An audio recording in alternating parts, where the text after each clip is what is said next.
So, Saul, that's great, and I know we've got a lot to go through here, but let's start from the top. So, the IOI Summit. I think you've been here since the beginning. Is that right?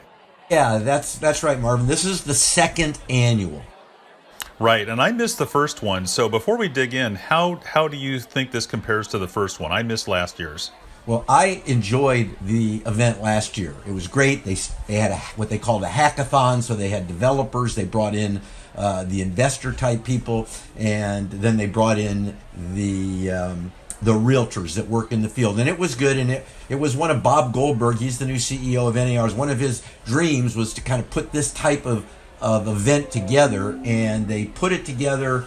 I think rather rapidly last year, and it was great. And then I didn't know what to expect this year, but after having sat through it, I can say, even though I enjoyed last year, it was 100% better this year. I mean, it was just head and shoulders above what I thought was a good event in the first place. Wow, that's great. The tagline for the event here is IOI Summit, which is innovation, opportunity, and investment. And the way they bring that about by bringing technologists, all the startups, and the venture capitalists and the real estate practitioners who are really into this kind of thing. They bring those three together. It's just not like any other event I've ever been to. How Well, about no, you? and they tie it together with another NAR program known as REACH, REACH, which is NAR's incubator. And so what NAR has is a technology incubator, and that's another concept, and it's a great concept, and they've done a lot of things with it. And the next piece, around this incubator idea that NAR has is this to bring together, as you mentioned, in the industry, people who use the technology, people who build the technology, and people who fund the technology. And so that's the basis of IOI, where we have the opportunity, the investment, and all coming together in one spot. Yeah, for sure. It's the trifecta. So let's get started. So we've got, we had a great turnout here. This shot here, some of these pictures show, kind of the excitement around it. You had new startups, you had reach companies who were there for the first time. It was just a really good turnout. Well, another nice thing about this, and you've been to a lot of conferences, I've been to a lot of conferences, and that was the vendors were right outside the main room. And so to be able to talk to the technology companies and the people that were there and the people that were funding really the event, you didn't have to walk down to another level. They were right outside. It made it all real convenient. And that was another one, just a plus, a little thing, but it's little things that make a difference. Yeah, for sure. No, it was great. I had some great conversations with those guys. This right here, this shot shows some of those companies I know that were sponsors, not only sponsors, but some of them were the new agents over there in the class of 2019, the Reach companies, which we'll get to when we talk about the pitch battle as well. Yeah, just again, real interesting to see the companies that are there, the innovation that is there. When you think about the real estate industry and we hear about the change in the industry that's coming about and the technology is driving it, for a lot of people that are out listing and selling real estate, they're really not sure what that's all about and what that is. And just looking at this particular slide and seeing these different companies really gives you an idea of the scope and the breadth of technology as it forces its way into the real estate industry. Yeah, that's a great point, Saul, because you're at this at sort of epicenter of all of this in your consulting practice. We've known each other for decades, and you've been in real estate this entire time and watched the progression of technology. But so you're in conversations with these folks all the time on the technology aspect and how that's changing and how venture capital is changing it. But if it's somebody's day job to go out and sell real estate, they may not be, talking to these companies every day. So, it's kind of a great time for you with your consulting background to bring this to the market there. Yeah, just love to talk to people about these types of things because it's technology and it's exciting and it has a direct impact on what they do every single day or what they will be doing every single day. For sure. Now we talked about this at the very beginning about the sort of the power panel here. You alluded to that being one of the best sessions, but any takeaways from sort of that first main session, discussion, innovation, trends, and predictions? Well, as I've thought about this and I've thought about this panel, I think really important because it sets the tone for the quality of everything that came after this panel. And when you look at these people, and I've known these people for years, you look at Brad Inman. These people are the best at what they do. Brad Inman, Real Estate News, and his big technology event he does every year, Connect. And he is the news authority. And then go to Stefan Swanepoel, who's written more books about real estate and real estate trends. And he has all this in-depth knowledge of corporate real estate and the big franchises and how they work.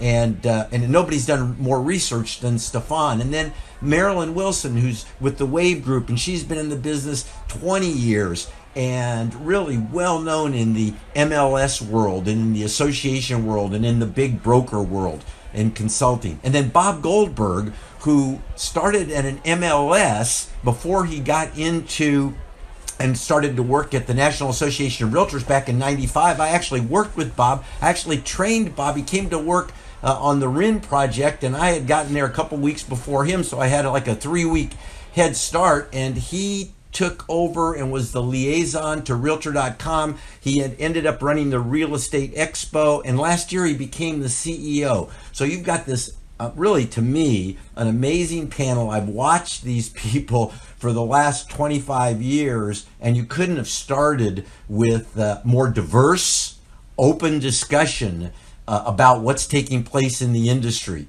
And I don't think these people have ever appeared together before in one spot. I don't think so. And, credit goes to Bob Goldberg for breathing a new level of innovation into NAR. I mean, I had someone I was sitting next to who said, wow, this is the new NAR. And I thought that was just really kind of encapsulated everything that he's brought to the table here. Yeah, absolutely.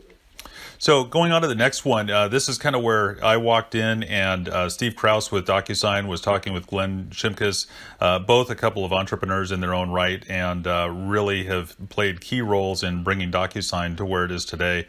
Stuart obviously is a big DocuSign partner, and we have a seat at the table at their innovation efforts like Rooms for Mortgage. So it was great to hear Steve talk about it, and what I liked about this conversation was it kind of set the tone for the technology aspect of it. And so one of the things that I quoted earlier was when Steve talked about step 0 is, you have to have a culture that's data driven. And I thought that was so good because we all succumb to this where, we have a great idea and we want to run with it. And sometimes entrepreneurs, grab a thread and start to pull.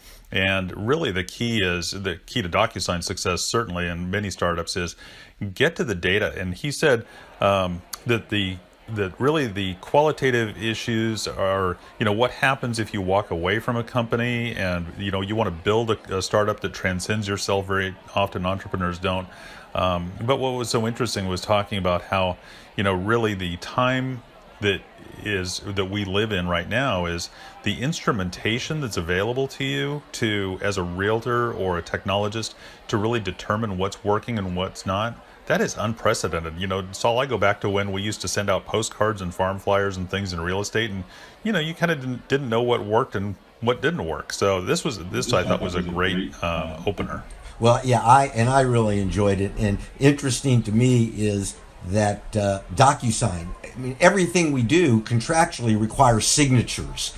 And signatures and obtaining signatures are friction points in any type of transaction. So to see the technology around online signatures come first into the real estate industry, that just to me shows that the real estate industry and people in it were on top of technology and wanting to bring the technology into the transaction. And then realizing that the National Association of Realtors was an early investor in DocuSign.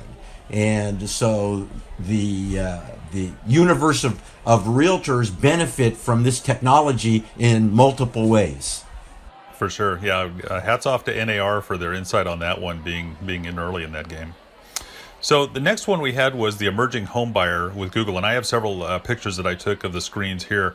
Dan Siegler did a great presentation here, and I thought it was great. So I'm just going to run through these slides here a little bit and hit some of these high points. So jump in if you find something that's interesting. But here's what I thought was so interesting. I just went through the car buying experience. I started mine online, and then it was a seamless transition to go into the dealership and talk to them there. The follow-up was instantaneous. I think I clicked submit, and within a minute I had follow-up there.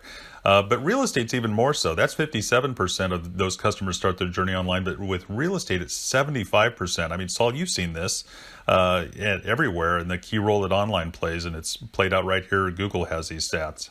Well, it's great to see somebody from Google, because you got to think anybody from Google, I mean, they got a lot to say, and Google knows everything about everybody beyond our wildest imaginations, right? And so to have somebody there from Google and giving us statistics that were Google derived, I thought was pretty interesting. And you're absolutely right, Marvin, that people, and this was not about transacting, but just searching. Right, so just to hear from Google search and people's search habits, and that we all know retail and with Amazon, and I'm kind of new to buying stuff online through Amazon, but just it really changes the way I kind of look at things, right? And car buying, yep, people do that research, but real estate, and we knew this back in the 90s, real estate was really the first industry to take its inventory and put it on the internet. And so people sometimes complain about the real estate industry, about it being behind the times technology. And you've heard this, behind the times. No, the real estate industry started and put its inventory online before any other industry even began to think about it. And that, to me, is why when we look today and we see that 75% of the people begin their search online, it's because as soon as the web, the World Wide Web, was developed, actually, as soon as the browser was commercialized and ready for use around 1995, as realtors, we were already beginning the socialization of taking our listing inventory and putting it on the World Wide Web. And retail and car buying are actually late comers to this. Yeah.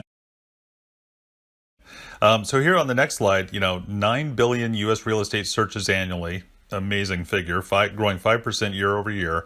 And 41% of home buyers did not know which real estate agent they wanted to use. I found that to be surprising. How about you? Yeah, no, and I got some really interesting ideas from this. First of all, 9 billion searches. Now, we all know that the average number over the last couple of years, and measurably, the number of transactions is about 6 million a year. Consistently, 6 million transactions a year. Last year, this year, between 5 and 6 million transactions. And we see that there's 9 billion searches. Now imagine if you're a company that's generating traffic and you're selling leads and you're trying to convince people you got 9 billion leads. When we know there's only going to be 6 million transactions, that 9 billion was just a huge number and should say a lot particularly to realtors that are out there scraping, buying, and selling leads online to generate business, and know that it might take some time for some of those leads to turn into buyers or sellers. And the other one, 41% did not know which agent they wanted to use. Yeah, that was kind of astounding to me. 41%. I don't know if that's a good thing or a bad thing, Well, it does, and so we'll get to the MoxieWorks presentation in a bit, which kind of talked to this a little bit more, which is, maybe we're not working our sphere of influence as well as we should if 41% of home buyers are sort of out there in the wild with, not connected to a realtor relationship. And then this was kind of interesting, sort of generationally. Percent of home buyers receiving down payment aid, 2x. Millennials are nearly twice as likely as Gen X to source a down payment from relatives. These stats are just really saying what we hear. I was in a meeting in Florida one day and sitting next to some realtors and saying, every millennial or younger person, I now have to show every home twice because I have to show it to the couple, the millennials, and I have to show it to their parents. I mean, you're seeing that generational trend too, I'm sure. Well, and it's another good point. And one of the points that he was making, and I've heard this, is people complain about the millennials, and we've seen statistics, right? Or we've heard, well, millennials don't buy houses. And he actually kind of opened and mentioned that. He wanted to assure everybody that millennials do buy houses. And I think the next one here is really talks to that. Here's where he's saying, there's a $30 trillion wealth transfer that's we're just sort of between right now. I know the average length of home ownership has gone up to I think 11 point something years, and so you're seeing this shift that's about to occur. It's going to be huge. I mean, the opportunity that we just need to be ready for is this huge transfer of wealth that's coming. Yeah, and again, in light of some of the conversations we've heard about millennials, that they don't buy houses, right? And we've heard different people say that. Now the proof is otherwise. And with this transfer of wealth, with the and we all know this, right? The baby boomers are the ones with the money, but that's changing. And again, who better than Google to tell us, right? And this was astounding. Dan went into some, pretty good detail about the use of video, and this was astounding to me. There's 7,300 years of watch time of apartment and home tour videos on YouTube in the past 2 years. What about that? I mean, we as consumers love to look inside other people's homes. We have all the home TV shows now, but this number is astounding. No, again, it's the power of Google, but it made me think, nobody can sit down and watch all of it, right? Right. 7,300 years of stuff. We're not even going to come close to being able to view the stuff that's loaded every day around properties. And then, so we went from there to one of the later ones was predicting what every homeowner will do next. Now, this was really around AI, and so what I thought was so interesting was on this AI piece was the degree of accuracy that they are starting to be able to predict when somebody's going to move based on when they purchased and life circumstances. I mean, we're starting to see a number of these companies. I think, a couple of them got acquired recently, but when you come into contact with realtors who are using this, are you seeing that they're being pretty successful with these types of things? There are actually a couple of companies that do this, that work with realtors, and yes, I have seen success in this, and it makes sense. This was a really interesting presentation. I loved the piece just explaining AI and explaining the brain and explaining the mouse brain and explaining the human brain and how all these pieces fit together. And then talking about, yes, the way people's lives work. If you can track enough data and you have enough computing power to process that data, you know that before people move, certain things are bought, certain things are sold, they go to certain places, they register for certain things. And so being able to analyze all of that information then can give an indication of how close, again, based on historical data, different people might be to listing their house for sale. What telltale things do they do online that give away that whether they know it or not, they're getting ready to list their home for sale? And so that part of the power of AI in predictive marketing, which will cut a lot of the inefficiency out of prospecting.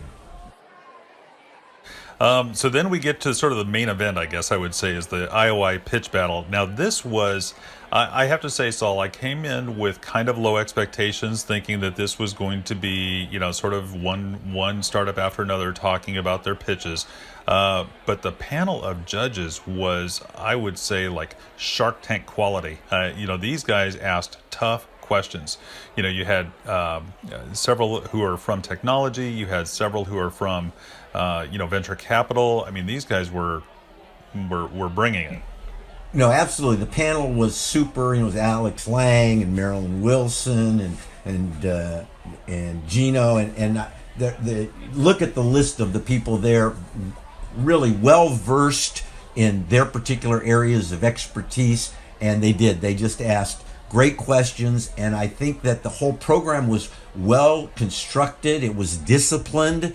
The timing, people only had a certain amount of time. If they didn't finish, they absolutely were buzzed off the platform. And so very disciplined approach, and in a short period of time, really, we were able to hear 14 different startups. And one thing that's incredible to me is that there were 14 of them, and there really are hundreds today, because as the real estate transaction and everything around it is dissected, it seems like people are creating companies for every single little piece in in and around real estate. Yeah, and the fragmentation talk came later on how that works. But right here, Dave Garland, who runs the whole Second Century piece, I mean, and really manages all of that investment for NAR. He introduced it, and then you had Chris from Curator, and here's the panel up here. And what was interesting was everybody had 4 minutes to pitch. And I talked with several of the startups, the founders, and they were nervous about this because they knew who the judges were and they knew that the questions were going to be tough. And they had 4 minutes not only to pitch, but they had 4 minutes. The judges had 4 minutes of questions to ask for each one, and they were asking, what are you trying to solve here? What's your revenue model? What's your background? What kind of investment have you had before? Will this work across markets? What integration is needed? What data sources? I mean, the questions were just really, really steep, and they were cut off at 4 minutes, just like you said, which was great. And it was a Shark Tank type of thing. Really, I didn't think of it that way. That's exactly what it was. And then the winner got $15,000. Now, not a fortune, but it made it worth their while. And yes, I talked to some of the CEOs backstage or the day before, and they were nervous. They were practicing because they didn't want to get cut off. And actually, a couple of them, and this is a very difficult thing to do, as you know, to get up in front of a group of people and pitch like this. And a couple of people lost their place and had a hard time getting back on track. So it really was something to see. Yeah, the sense of community was great. One of the speakers kind of got choked up and froze a little bit, and I was really moved when, she sort of stopped, and then the audience just started clapping and cheering her on until she regained her composure. So such a great environment. I mean, what Bob Goldberg and the NAR team put together here was phenomenal. Here's a list of those companies, and I know that there's a bunch to go through, but you look at the companies. You have commercial real estate lending, you have earnest money deposits electronically done, you have HomeBot, which I think was one of the newer ones. AI shows up again, agent ratings. You have everything here. I mean, no two are alike from what I saw.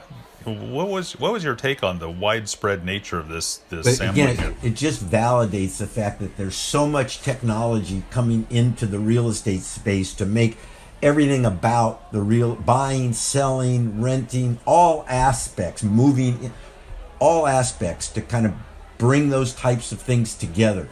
And it's a lot of entities, and this is just 14. There's hundreds and hundreds of these things as we look at the real estate landscape today. I think the sharing piece is really interesting, right? All types of sharing, whether it be Airbnb sharing or the sharing with furniture. There was a furniture sharing, right? The sharing economy thing has made its way and will continue to make it. The sharing of equity in properties, right, is making its way into real estate.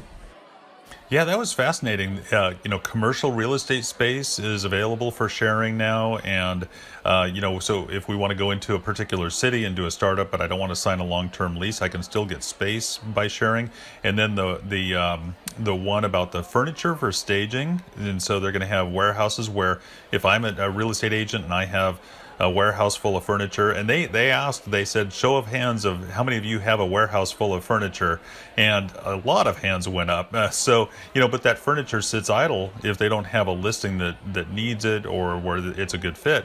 And so they can sort of trade this furniture. It's fascinating that they're doing all of that. It's fascinating. You think about the sharing economy, and we hear about it, and we got ride sharing, but what you start to see is people are unbundling this whole concept of what sharing means and what you can actually share. And because the friction has been removed from the transaction, you can share the tiniest little pieces of things that you can never share before because it took too much paperwork, it took too much time, right? All those things that we know, all the friction that takes place from one end of any transaction to the other end.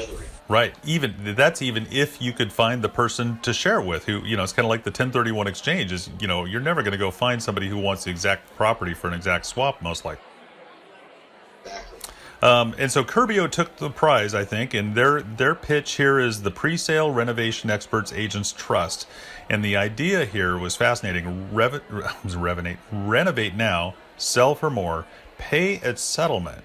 Now that was a really new idea, and they had some great statistics about sort of proof of concept, how it's working, because mentally it's just so hard for people to make the jump to say, I'm going to buy this fixer, even a light fixer, I'm going to renovate it. I'm not handy with these things. I don't want to hire a contractor. I don't want to pay too much. All those things. And so Curbio takes all that pain away. But what was so interesting to me was it's not that the homeowner just gets to go pick out the countertops and the flooring and everything. No, Curbio does that because they know what sells. And that's the piece I found interesting. Yeah, and I liked Curbio. I had the benefit of interviewing Ricky Rogers, the CEO, at the mid-year meeting in May. And so I knew about, and I'd already asked questions because I was confused when I first saw the concept. And I thought they were coming in and loaning money to the owner so that they could fix it up. Because the idea is that owners leave a lot of money on the table.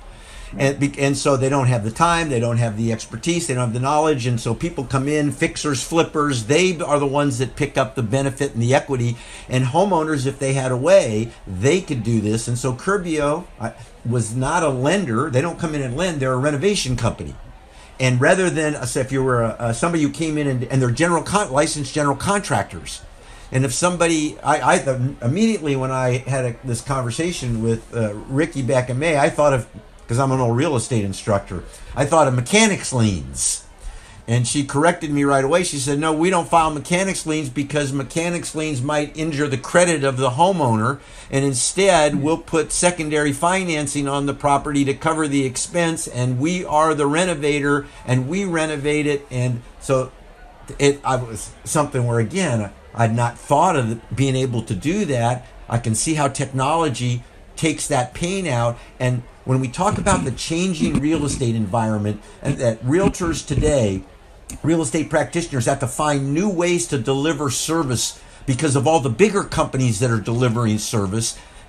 The smaller real estate company needs to know who to partner with and find partners. And so this to me seemed like the perfect play for the smaller brokers, big ones, but for the smaller ones that would like to be able to offer something that's a little bit different, that they couldn't do on their own, and it's kind of a niche area. So I thought it was a good selection by the judges. The other ones all were interesting to me. And the rate my agent is interesting because, Marvin, this whole concept of rating, right, is something that's been discussed in the industry for years. So a lot of just sitting there and listening to them was a great education. When you and I first met long ago, you hammered home the point of repeats and referrals, and that has become, I think, in the last few years, repeats, referrals, and ratings, and that was where Rate My Agent came in. But going back to Curbio, one of the things that I was thinking about, there was so much talk about iBuyers during this conference, as you would expect, and Inman as well. There was a lot of, at the Inman Connect Las Vegas, there was a lot of talk about iBuyers. What was interesting to me was, there are really a couple of areas where people want iBuyer companies to step in and buy their home. One is, I've got to move quickly, like a relocation or a life event, so I need to move quickly. I just want to sell this house.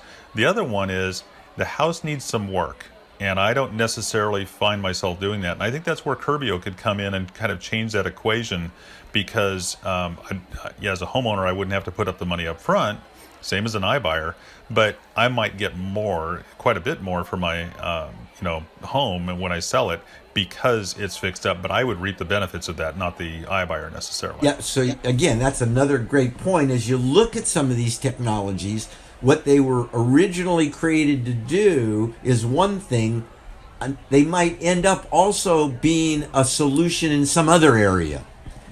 And that's I think what you're talking about here. Yeah, because we talk about iBuyer 5% to 25%. It's a big piece. There's a big story behind it. We could talk for hours on that alone.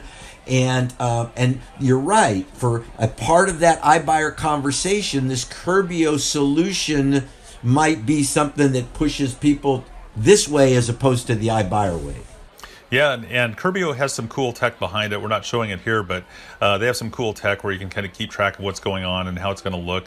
And the next screen, I think, shows before and after example. But maybe instead of an iBuyer, maybe they're an iRenovator because they have brought a new sort of tech flavor and ease, instant process to this whole thing as well.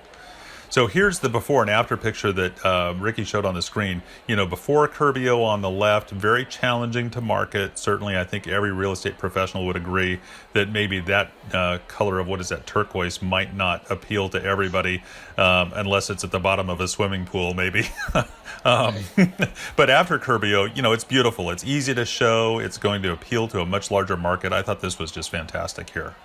And to your point again, because Curbio knows, because they have the data. And so this is not, they're not guessing. I mean, that's the concept, right? They're not guessing is their pitch. They actually know what they're doing. Right. And then exactly what to say. Now, I missed part of this presentation. I had to step out for a phone call, but I was so fascinated because this is Chris from Curator, and he got up with a whiteboard, which we never see anymore, and started talking about all of these sort of this different concept where a lot of brokerages and a lot of technologists sort of go for this all-in-one approach. And he said, how ridiculous is it that any one technology is going to be the best at everything? And so he took a different approach to it, but I don't really know what the solution is. So he said, I think DocuSign or somebody did a survey several years ago saying that the typical realtor uses, real estate professional uses 33 different technologies on average, which is mind-boggling if there's no integration among them. But what was kind of the final outcome of this? Like, what's the solution to all these different technology platforms out there? So Chris is really a industry social media guy. The water cooler I think was one of his allegories as well. So you mentioned the whiteboard. I think along with the whiteboard is a water cooler concept. And so he kind of puts ideas out there that are not necessarily presented in a technological way, but in a human way. And of course, we're used to the human way. We're used to the whiteboard. And so I thought that was very effective of Chris, and he's fun to listen to. And I think that the point here is that you're right, that there's different applications that people use. And we used to say this when we, in the old ePro course from NAR, what's the best technology? What's the best software? It's the software you use. It's the technology you use. And so what a lot of people have gone out and done is they're introduced to different pieces of technology to help them in their business, and over a couple years they're using 5, 6, 7, 8 different types. And now a broker comes in and says, I'm going to build a platform and y'all are going to use my platform. Adoption's really tough in that kind of situation, and getting everybody to change. And what he was showing here was these different segments, and how no broker probably could create the very best in any of these segments, because that's not what they do. But somebody should find the sweet spot that brings them all together. And I think that's what his company's working on. Yeah. I think that's what I got. He's working on a Curator. He's working on a solution to that. And really, we're talking about a platform that can handle APIs from different sources to be able to give somebody the dashboard or control mechanisms to do the things that they would do in prospecting, marketing, online, all the things that they do to maintain and run their business. Yeah, and what to say to them. Holy grail for sure is to get these things to work together. The next one was RE Tech, capital markets and M&A perspective. I think this one was Chris from GCA was talking about just the immense amount of money that's pouring into this. This is just one slide here. He just does such a great job analytically looking at what's pouring in, where the money's going, and I think I kind of go back to the Inman Connect. At Inman Connect, there was one session where they were talking about where things have gone, which was putting things online, getting data access, and now you're seeing more transactional aspect come in, and that's kind of the sweet spot. So this one was a good one for sure, but heavy on the investment side. Well, so really critical and important, because what we're talking about is change in the real estate industry. And that change that's taking place, and we've been changing the real estate industry for, Marvin, since you and I got into this many, many years ago. Many of the things that are happening today were happening then. And so a lot of change taking place. And one of the things driving the change is the incredible amounts of capital that are flooding into the market. And people just don't realize it's like up to a billion, that's with a B, $1 billion a month is flooding into the marketplace because real estate, I call it, it's an entry level position. People all want to kind of buy real estate, but it's a gateway to everything. Whether I buy a refrigerator or a stove, all these things take place around real estate. And so the capital markets have figured this out in a number of different areas. Venture capitalists, for every $10 that gets spent, something like $8 is lost and only $2 are successful. So there's all this money that's flooding into the space for all these different technologies, everybody trying to build billion-dollar companies. 8 out of 10 will fail. We know 2 might make it. And another point for real estate people to understand is that even a failing company can change the industry.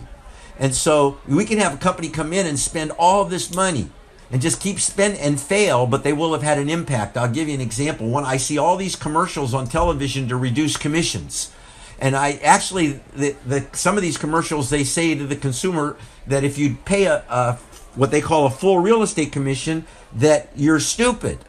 And this is I see it every night on television over and over and over. Now, the company that's running those ads might not be successful, but I guarantee they've already planted the seed in the minds of the consumer. So tons of capital can make things happen, even if the companies that are utilizing that capital are not successful. And so when people tell us that the real estate industry is changing, we know that's true. And then when they tell us there's $1 billion a month coming into this industry, we have to take notice of this, and we have to be prepared for big changes. And again, not all of these companies will be successful. And I loved this presentation because, again, he was showing where the money was actually going in the industry. Yeah. But what's interesting is, and we'll talk about this, I think on the next slide here, or maybe the one after it, is there was still a lot of talk about relationships and sphere of influence and the importance of the human factor in this. It wasn't all tech and money. It was also talking about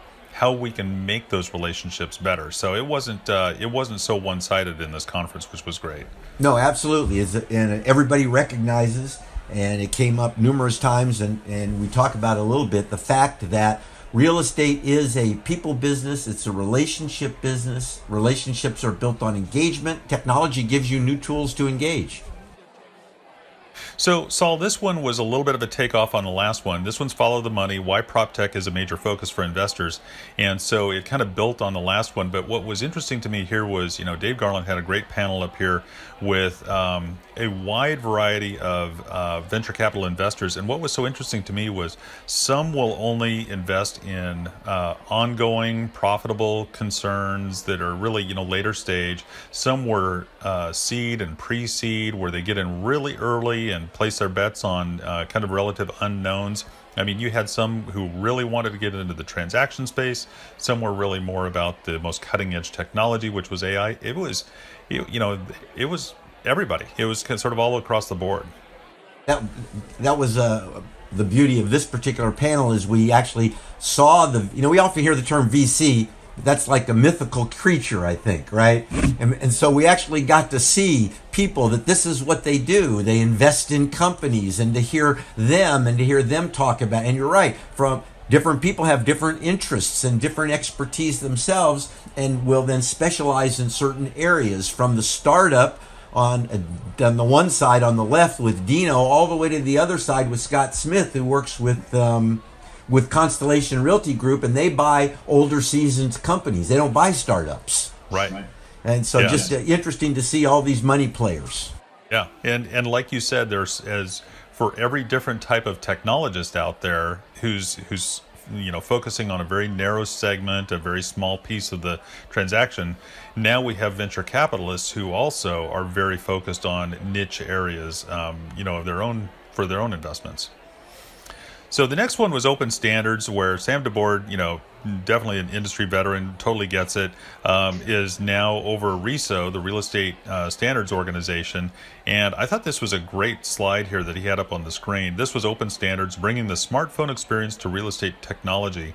And what was interesting was kind of his point was, there are smartphones with open standards and then smartphones where they try to control everything. And so whichever way you go, standards still play a role in that.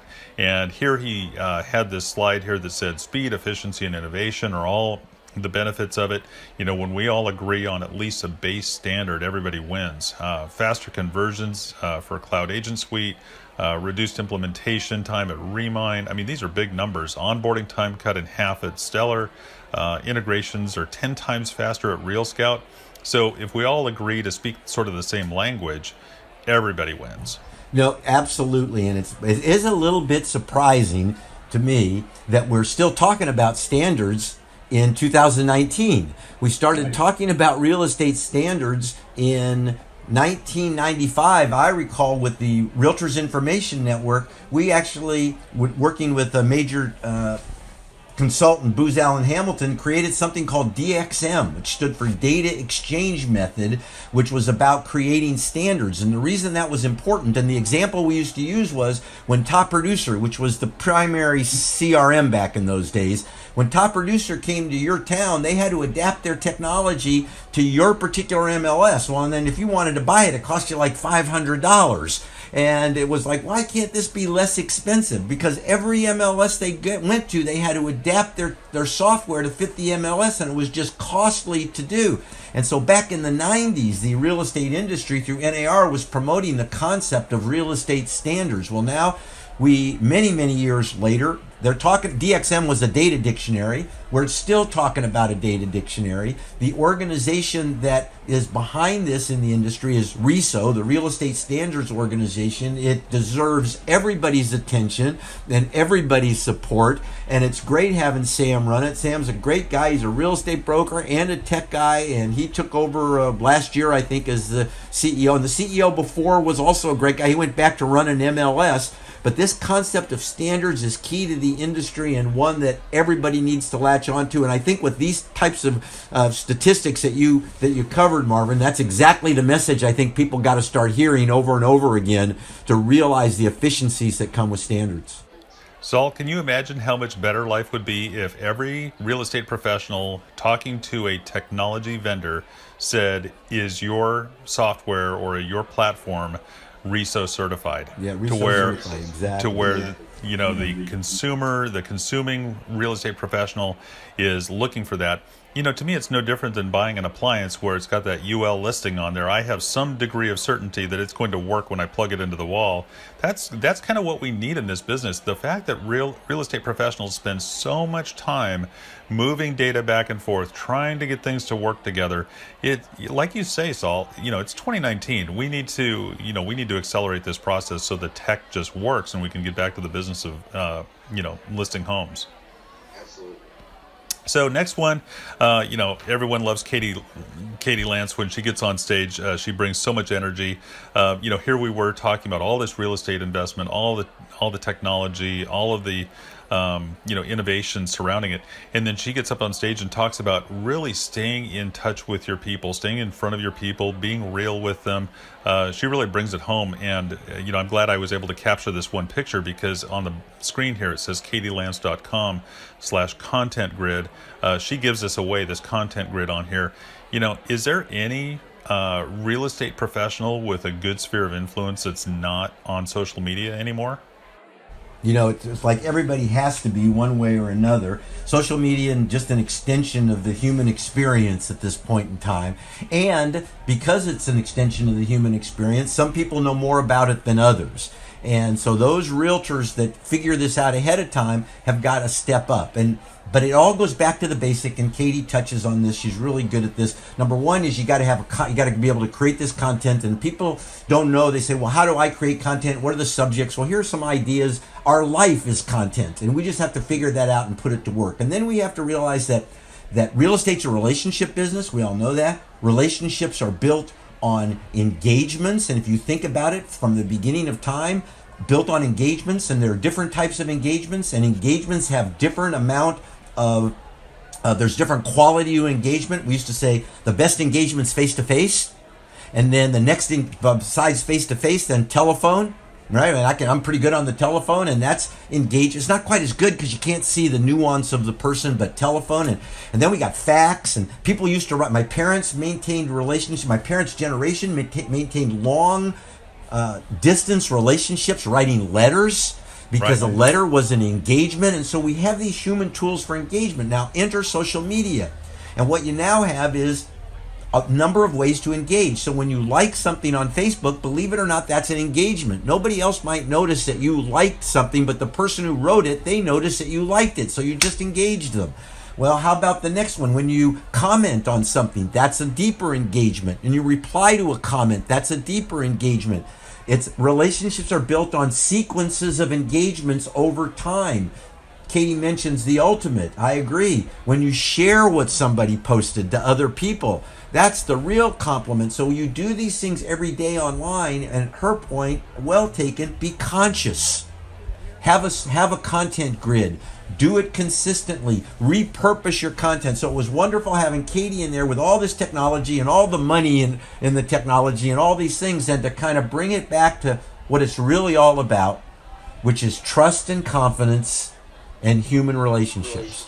That's right. And so I think somebody sitting next to me at that table said, posting is like having a pulse. It just shows people that you're still around, you're still in the business, you're still engaged, you're still, but really engaging with those posts, whether it's through a like or a share or what have you, or a comment. I mean, that's really kind of the key. And you have a huge social media presence. So, obviously this has worked for you. Yeah, and it's really fun listening to Katie. And then you look at in the context of this whole IOI program, I think it's easy to see why we were excited about the event afterwards. Because it really was a lot of things that we were exposed to in that short day and 2-day period of time. Yeah, it was fast paced and it covered a lot of ground. So that's kind of a wrap for the conference here. But Saul, you are in a number of areas. You, aside from your consulting practice, where you get deep with your clients on specific topics, you also share across a number of different areas. So I've got your contact information on the screen here. What's the best way for somebody to kind of reach out and get in touch with you? Is it Facebook, Twitter, Instagram, LinkedIn? What's it, or all of the above? I'm on all of them. I monitor all of them. And it's interesting because, you find out some people have different preferences. I'll get a LinkedIn message from someone, and then I'll get a Facebook message from somebody else, and I'll get a text from somebody else.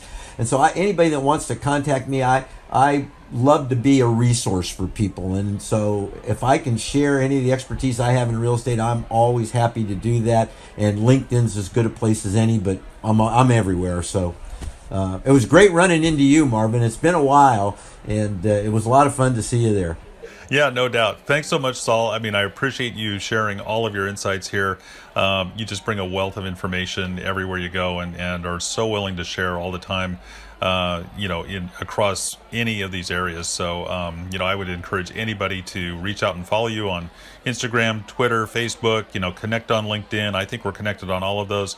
And just thank you for sharing, not only hear about the IOI Summit, but also just as you go about your daily life and sharing so much with the rest of us. So thanks, Saul. And that's it. I guess we'll see you at the next conference. Hey, thanks, Marvin. Talk to you at the next one.